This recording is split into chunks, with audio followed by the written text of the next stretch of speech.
You think reality survival shows are brutal? Try surviving one inside a haunted asylum where the rules weren't made by producers.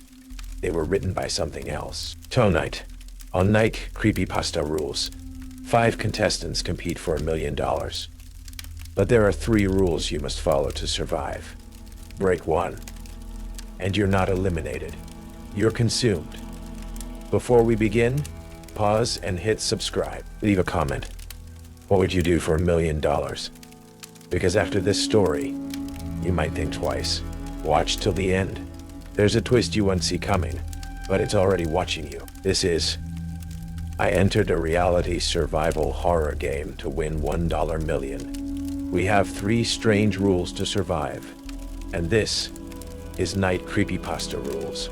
Blackwood Creek Asylum didn't just smell old, it smelled hungry, dust and dry rot, mingled with the sharp, sterile scent of temporary studio lighting and new plastic sheeting taped over crumbling archways. A bizarre perfume layered over a century of decay. The air itself felt heavy, stagnant, pressing in on me the moment the heavy, modern security door hissed shut behind us, sealing off the mundane world and locking us into this stage set for desperation and, supposedly, entertainment. $1 million. The number pulsed behind my eyes, a desperate mantra against the immediate, visceral wrongness of the place. We were herded into what they called the orientation chamber, likely a former grand ballroom, now stripped bare, its faded elegance mocked by the harsh glare of portable LED panels and thick snakes of cabling running across the warped parquet floor.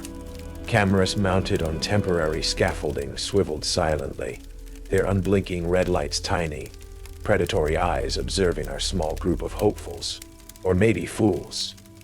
Me included. I scanned the others, trying to size up the competition, trying to ignore the tremor in my hands. There was Chloe, small and nervous, clutching a worn backpack strap like a lifeline, her eyes darting around the decaying grandeur with undisguised fear. Opposite her leaned Marcus, all coiled muscle and impatient energy, his gaze sweeping over us with cool assessment, clearly seeing only obstacles between him and the prize. And then Gian, thin and intense, already examining the junction boxes and camera mounts with a focused frown, muttering about signal strength and refresh rates. 5 of us selected, 5 desperate souls willing to gamble sanity, or maybe more, for that life-changing sum. Enough student loans to drown in. That was my ticket here. Enough to make even Blackwood seem like a reasonable risk. For a while, anyway. Suddenly, multiple large monitors bolted crudely onto the peeling walls flickered to life, displaying a slick, hyper-produced logo. Asylum. Face your fears. Then, the face of Alistair Finch filled the screens, impeccably dressed, ridiculously handsome, radiating the kind of predatory charisma that made billions for networks. His recorded welcoming speech was smooth as silk, promising thrills, chills, and the biggest cash prize in reality TV history. He spoke of challenges designed to test our limits, of psychological games, of the building's notorious history as just another layer of immersive entertainment. His eyes, though even on screen, held a cold, calculating gleam that didn't quite match the practiced warmth of his smile. Now, while our team ensures a controlled environment, Finch continued, his voice echoing slightly from the speakers mounted high on the walls. Blackwood Creek has quirks to ensure fair play, and shall we say, enhance the experience. There are 3 house rules, non-negotiable, part of the game. Learn them, live by them. The screen behind him displayed stark graphics, illustrating each rule as he spoke. Rule number 1, Finch said, holding up a finger, his smile widening fractionally. You might think you're clever. You might think you found a shortcut, a pattern, a cheat code whispered in the dark. The graphic showed distorted code symbols dissolving. If another contestant tries to whisper such a thing to you, forget it. Instantly. Trying to remember forbidden knowledge can lead to unexpected penalties. The system corrects itself. The system corrects itself. The vagueness was chilling. Rule number 2, Finch went on smoothly. Temptation is part of the game. You might stumble upon what looks like an early payout, a stash of the prize itself. Graphic, a briefcase full of cash glitching. If the prize money appears before the designated final challenge, it's bait. Pure and simple. Interacting with it will trigger defensive measures. Don't fall for it. Defensive measures, another pleasant euphemism. And rule number 3. Finch leaned closer to the camera on screen, his voice dropping conspiratorially. This is for the grand finale, when things get truly intense. If, during the final stage, you happen to see your charming host, he flashed another perfect smile, shedding a tear or two, and those tears happen to be blood. Graphic, an eye crying a single, stylized drop of blood. Congratulations. It means you've officially entered the final round. Everything counts then. He chuckled, a sound devoid of actual humor. Just a little dramatic flair to signal the endgame. The monitors went dark, leaving us in the buzzing silence of the repurposed ballroom, the 3 rules hanging heavy in the air. Finch made it sound like quirky game mechanics, but the undercurrent felt cold, sharp. Forget cheat codes, ignore early money. Host cries blood, final round. Simple and utterly terrifying. As we waited for the first instructions, the first door to open into the asylum proper, I felt that prickling sensation again. Glancing up, I saw one of the cameras high on the scaffolding, its red light on, pointed directly at me. It should have swiveled away as I moved out of its main arc. It didn't. It stayed locked onto my back, a silent electronic observer, long after I had stopped being the center of the room. Welcome to Blackwood?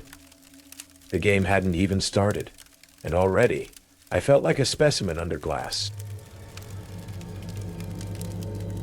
The heavy door leading out of the orientation chamber slid open with a low pneumatic sigh, revealing a long, dimly lit corridor lined with peeling paint and the ghosts of doorways long since bricked up. High-tech motion sensors and cameras perched incongruously on crumbling plasterwork. But Finch's disembodied voice echoed from hidden speakers, announcing the first challenge. Navigate the West Wing, notoriously the old surgical ward. Retrieve 3 marked case files and reach the designated extraction point within 1 hour. Simple retrieval. Except this was Blackwood. Darkness swallowed us as we moved past the threshold, emergency lighting casting unreliable pools of sickly green illumination. The air grew colder, carrying the faint, persistent scent of antiseptic and something else, something vaguely organic and unpleasant. Almost immediately, the stage scares began.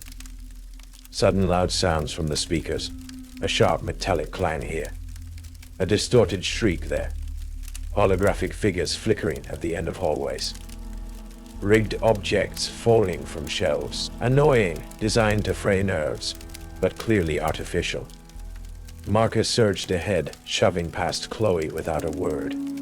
Jean lagged slightly, eyes scanning the ceiling, muttering about wiring and projection angles. Chloe stood close to me, her breathing audible in the tense quiet between scares. We found the first file relatively easily in a decaying records room, dust motes dancing in our flashlight beams. As we searched for the second, navigating a maze of overturned gurneys and rusted equipment, John pulled me aside near a darkened alcove, his eyes bright with manic energy. Chloe hovered nervously nearby. "Riley, listen," Gian whispered urgently. his breath smelling like stale energy drinks. The pattern in the lights, the timing of the audio cues. It's not random. There's a sequence override. I mapped it. The next file location. It's key, too. The moment he started detailing the supposed sequence, a thick, disorienting fog rolled into my brain. Not a physical fog, but a mental one. His words turned to meaningless noise. The pattern he described becoming utterly incomprehensible, like trying to grasp smoke. My head throbbed with a sudden, sharp pain. Rule 1. Forget it instantly. It wasn't a choice. It was a neurological hijacking. I physically recoiled, shaking my head to clear it. What? Jian, I didn't catch that. He frowned, frustrated. The override. The third light flicker corresponds to the... He tried again, but the same mental static descended, wiping his words clean before they could register. He looked utterly bewildered. You're not getting it. Maybe focus on finding the files, Jin? Chloe suggested timidly. Jian scoffed, but seemed spooked by my inability to retain his code. He scurried ahead, presumably to test his theory alone. We found the second file moments later, in an old operating theater. The overhead lamp swinging gently, casting eerie shadows. As we exited, a sudden, high-frequency electronic squeal erupted from down the corridor where Jian had gone, followed by a heavy sliding sound, like a metal door slamming shut with immense force. Then, silence. Jian? Chloe called out tentatively. No answer. We cautiously moved down the corridor. The route Jian had taken, marked by a flickering emergency light, now ended at a solid, newly installed security door that hadn't been there minutes before. It was seamlessly integrated into the old wall. No handle, no keypad visible. He was gone. Eliminated. Trapped. The game didn't specify. A nearby monitor flickered, showing Alistair Finch's smiling face. Attention, contestants, a slight technical fault has resulted in a minor route closure. Please proceed via the alternative path. And remember, sticking to the designated route ensures your safety. His cheerful tone felt obscene against the chilling silence from behind the new door. As his face faded from the screen, I caught it. A split-second visual glitch. A flash of what looked like a complex, unfamiliar symbol. Like a circuit diagram, and a sigil combined, overlaying his image before vanishing into static. The system corrects itself, he'd said. Jian was the correction.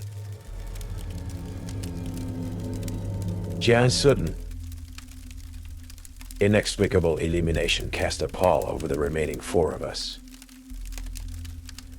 The stage scares continued, but now every shadow seemed deeper, every unexplained noise potentially real.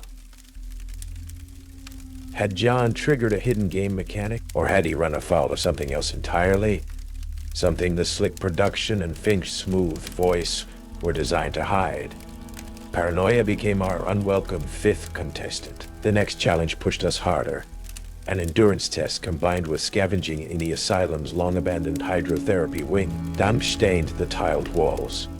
Rusted pipes wept brown tears, and the air hung thick with the smell of stagnant water and mold. We had to locate functioning water valves scattered throughout the sprawling, multi-level section to fill a central tank, all while dealing with simulated environmental hazards, sudden bursts of disorienting steam, slick floors, and sections, periodically plunging into near-total darkness.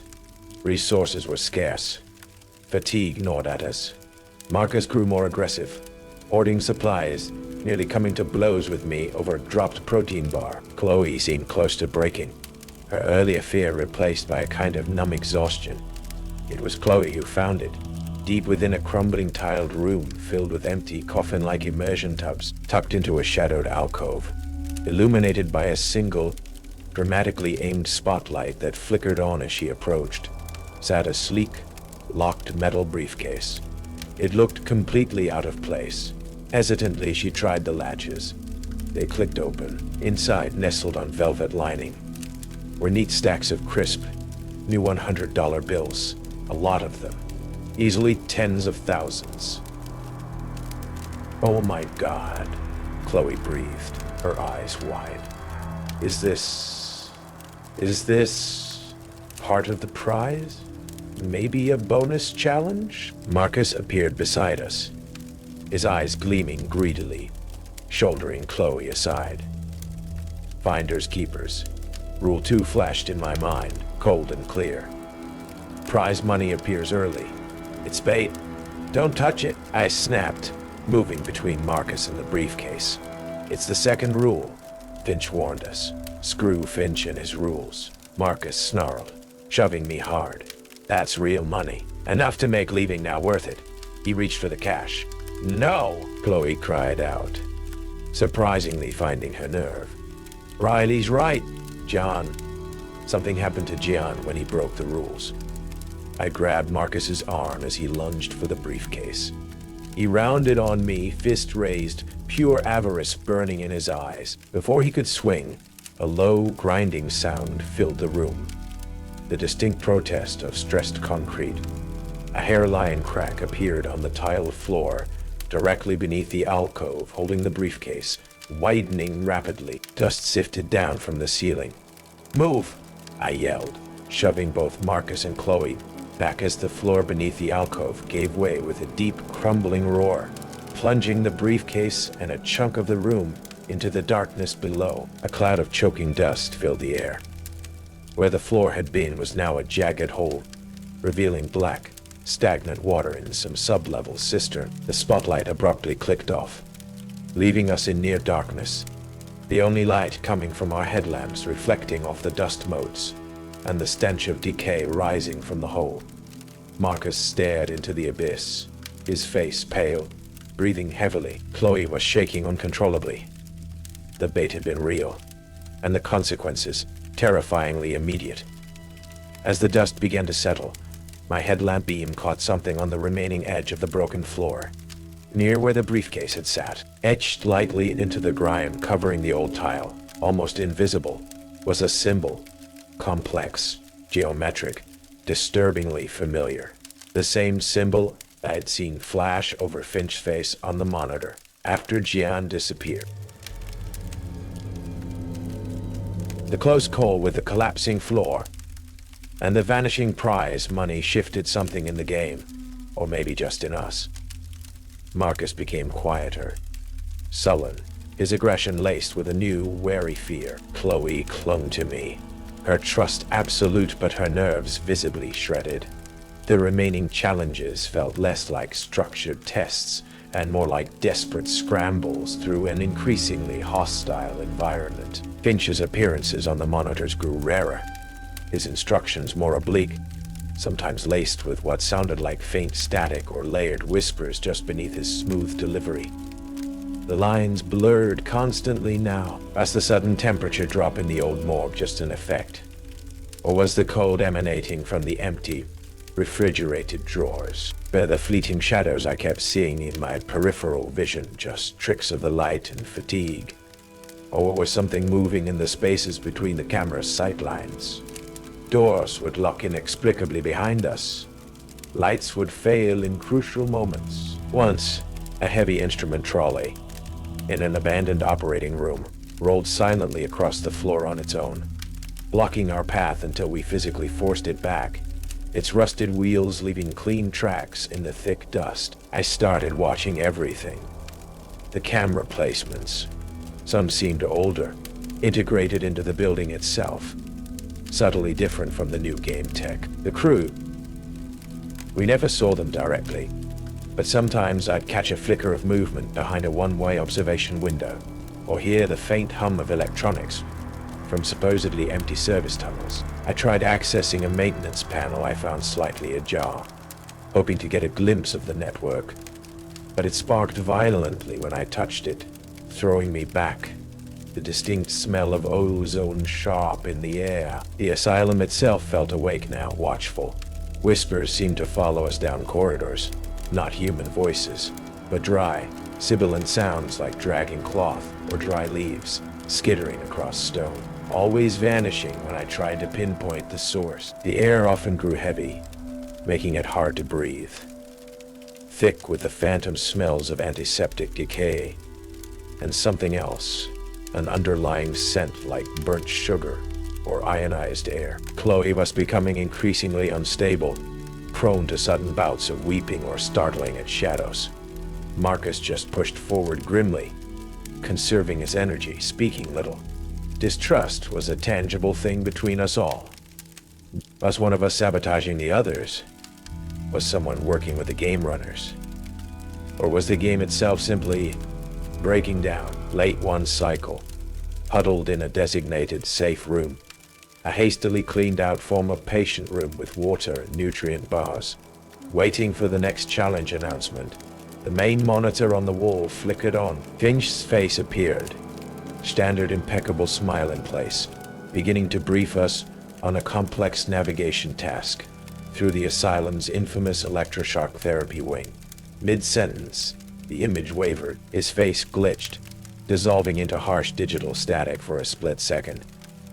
When it resolved, just before snapping back to normal, I saw it clearly. For less than a heartbeat, Alistair Finch's eyes were empty sockets of absolute black, and his smooth, reassuring smile stretched impossibly wide. Thin lips pulled back over too many teeth, in a silent, predatory rictus. Then, just as quickly, he was back. Perfect smile, normal eyes, continuing his sentence as if nothing had happened. Oblivious to the sudden, freezing dread that gripped me far tighter than any stage scare the game had thrown at us so far. Finch's glitched image on the monitor lingered in my mind long after the screen went dark, a chilling counterpoint to the manufactured reality of the game. The air in the safe room felt thin. The nutrient bars tasted like ash. 3 of us remained. Me, a visibly crumbling Chloe, and a grimly silent Marcus, whose earlier aggression had curdled into tense, unpredictable wariness.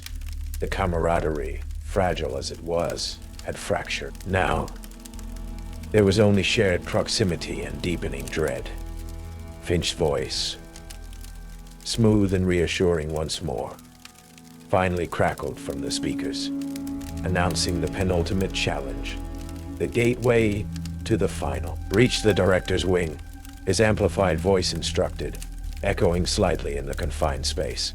Untouched for decades, filled with the history of Blackwood, your objective awaits in the director's private study. Speed and discretion are key. Speed and discretion are key. Avoid unnecessary detours. He signed off with his signature smarmy flourish. May the bravest soul prevail. The director's wing. Even amongst the asylum's grim reputation, this area was whispered about in the pre-game forums. Tales of strange experiments, unexplained disappearances of staff, a pervasive sense of lingering despair. Setting the final challenge there felt like a deliberate escalation, a move beyond staged scares. Getting there was hell.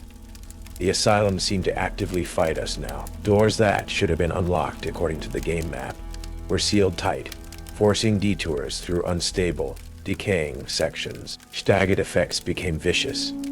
A burst of steam scalded Marcus' arm, far hotter than any safety protocol should allow.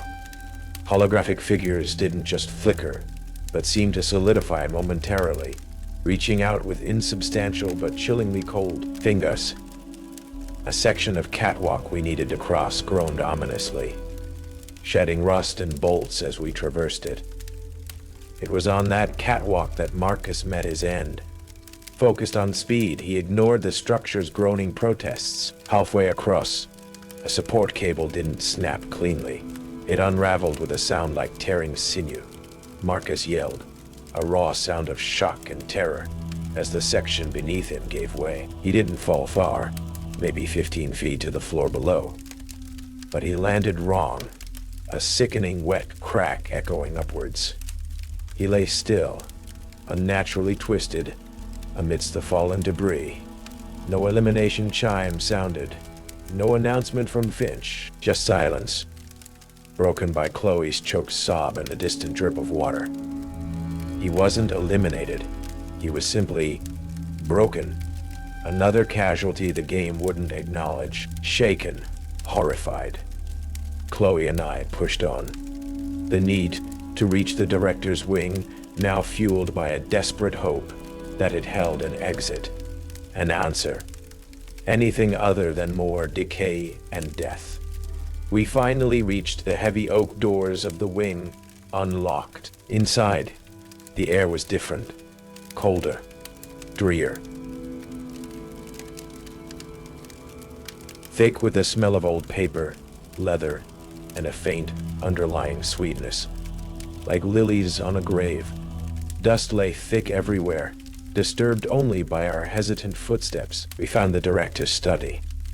Large, wood-paneled, dominated by a massive oak desk and floor-to-ceiling bookshelves, filled with rotting ledgers. A single monitor sat on the desk, humming faintly. As we approached, it flickered to life, showing Alistair Finch's face. He looked different. His usually perfect hair was slightly mussed. His smile seemed strained, painted on. "Congratulations," he began, his voice lacking its usual confident resonance. "You've reached the final stage. Impressive. The objective is simple. Survive." As he spoke the last word, something changed in his eyes. A flicker of deep pain, maybe? Then, slowly, impossibly, a single dark tear welled in his left eye. It traced a path down his cheek. Thick, viscous, undeniably red. Another followed from his right eye. He wasn't weeping. He was bleeding from his eyes. Rule 3. Starts crying blood. "You're in the final round." My blood ran cold. Chloe gasped beside me, stumbling back. Finch's strange smile didn't waver, even as bloody tears tracked down his face, dripping onto his immaculate collar. "Ah," he said, his voice taking on a strange, resonant quality, layered, as if multiple voices spoke at once. "It begins. The real final round, Riley. Chloe, the feed is expectant." "The feed?" I whispered, my voice barely audible. "The asylum's grasp. The consciousness born of suffering within these walls," the layered voice continued, Finch's face contorting slightly. "This building doesn't just contain memories. It consumes them, the raw energy of life struggling against darkness. And this game," his smile widened, becoming grotesque as blood trickled from the corners of his mouth now. "This game is the most efficient harvesting method yet devised. Your struggles, your terror, broadcast not just for viewers, but for it. The $1 million? A wet chuckle. A lovely motivator. Perhaps real for one. The one who provides the richest offering before the end." The monitor image glitched violently, Finch's features momentarily dissolving into the static symbol I'd seen before. Heavy locking sounds echoed throughout the wing. Deep mechanical thuds as unseen doors sealed themselves. Escape wasn't part of this round. You fed John to it, Marcus," Chloe stammered, horrified. "Inadvertent appetizers," Finch's layered voice replied dismissively. "Now, for the main course. Survive. Entertain. Feed the house." The monitor went dark, but Finch's presence didn't leave. The room grew impossibly cold. Whispers erupted from the walls, the ceiling, the air itself. Dozens of layered voices, sighing, pleading, threatening. Shadows in the corners deepened, coalescing, detaching themselves, forming indistinct, shambling shapes that lurked just beyond the reach of our failing headlamps. The building groaned, not like settling decay, but like something vast, shifting its weight. The feed was awake, and Finch, its bleeding-eyed herald, had just served us up. This wasn't a game anymore. It was a feeding ground, and we were the bait left after the trap had sprung. The immediate aftermath of Finch's departure or consumption wasn't silence, but a shift. The cacophony of directed whispers and psychic pressure lessened, like a radio station fading out of range, leaving behind only the asylum's own inherent wrongness.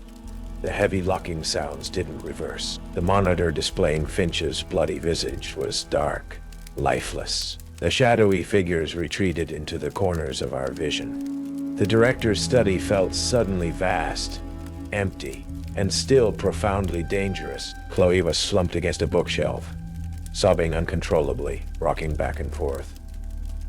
I wasn't much better, shaking, nausea churning in my stomach.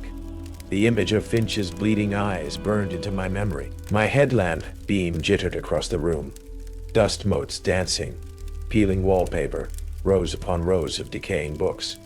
We had survived the host, the herald of the feed, but we were still trapped deep within its belly. We have to get out, I croaked, my voice raw. Chloe, listen to me. We have to move, now. It took effort to get her to her feet, her terror making her almost catatonic. Checking the heavy oak doors confirmed they were sealed tight, electronically locked from the outside. The game's final, indifferent prison bars. No triumphant elimination music, no instructions from Finch, just dead air. We were off script, abandoned hardware in a system that had finished its primary function. Thinking back to the building schematics we'd briefly studied for an earlier challenge. Were there service tunnels? Maintenance access? Hope felt fragile, almost foolish. But it was all we had left. Leaving the relative sanctuary of the study felt like stepping back into the entity's hunting ground. The corridors beyond were darker now, the emergency lights flickering more sporadically.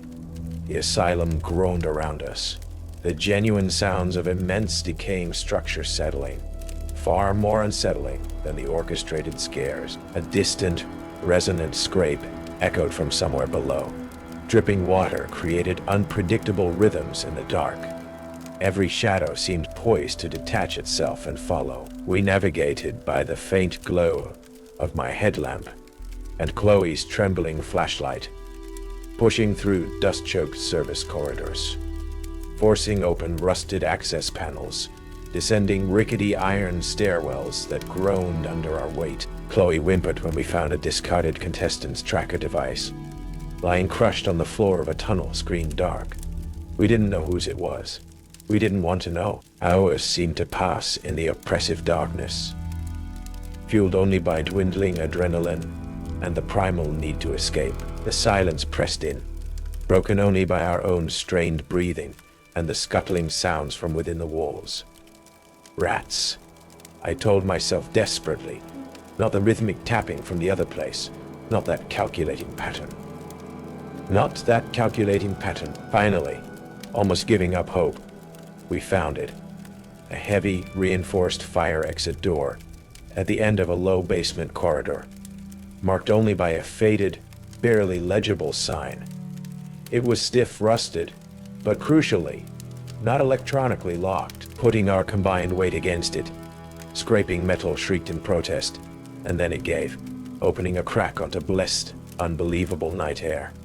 Air that didn't taste like dust and fear. We stumbled out into overgrown weeds at the back of the asylum grounds, the main building looming behind us, like a stone beast sleeping off a heavy meal. No crew cars, no production lights, just the silent, indifferent stars overhead, and the distant tree line marking the edge of the estate. They had left us.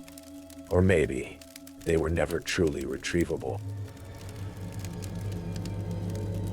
The world outside Blackwood Creek Asylum felt impossibly loud, bright, and unreal. Getting away involved hushed calls from burner phones, bus tickets bought with the last of my emergency cash, and a constant gnawing paranoia that every stranger's glance held hidden meaning, that Finch's influence somehow stretched beyond the asylum walls. Chloe and I parted ways at a transit station, too traumatized to offer more than a numb, exhausted nod of shared survival. I never knew if she made it home, or if home even felt safe anymore. The Asylum game show vanished from the airwaves overnight. The production company issued a vague statement about technical difficulties and unforeseen structural issues at the filming location, indefinitely suspending the season. Online speculation ran rampant for a few weeks. Accidents, lawsuits, hoaxes, before the relentless churn of the internet buried it under new controversies. No mention of deaths, disappearances, or hosts crying blood. The official narrative was sealed tighter than the asylum's doors. I received a wire transfer for a pitifully small amount, likely a standard non-disclosure payout, buried in the fine print of the contract I'd signed in desperation, along with a legally airtight letter warning against making any public statements. The $1 million remained a phantom, likely never real in the first place. I tried to settle back into anonymity, found a cheap apartment, a mind-numbing job sorting mail. But Blackwood wasn't finished with me. I jumped at flickering lights, avoided basements and old buildings, sometimes caught the faint scent of ozone or decay on the wind for no reason. Sleep was a minefield of echoing whispers and bleeding eyes. Then, curiosity, or maybe some masochistic need for confirmation, led me down the digital rabbit hole. I started searching for remnants of the show beyond the sanitized official forums. It took proxies, deep digging into fringe communities and the darker corners of video sharing sites. But I found it. Bootleg clips. Grainy, incomplete recordings, likely captured by obsessive fans before the main feeds were scrubbed. But it was more than just pirated footage. There were forums, hidden message boards, entire subcultures dedicated to Asylum. They weren't just watching. They were analyzing, dissecting Finch's pronouncements, debating the meaning of the symbols. The one from the monitor, the one etched near the bait money.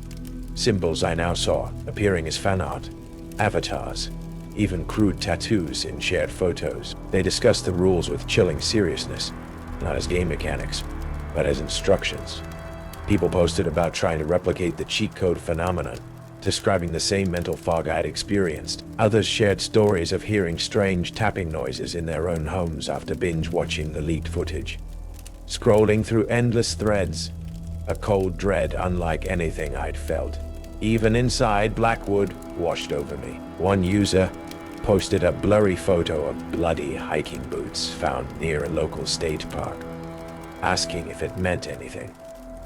Another shared audio of faint, crying sounds recorded near an abandoned quarry, wondering if it was part of the art. A video showed teenagers daring each other to enter a derelict hospital, whispering about the feed.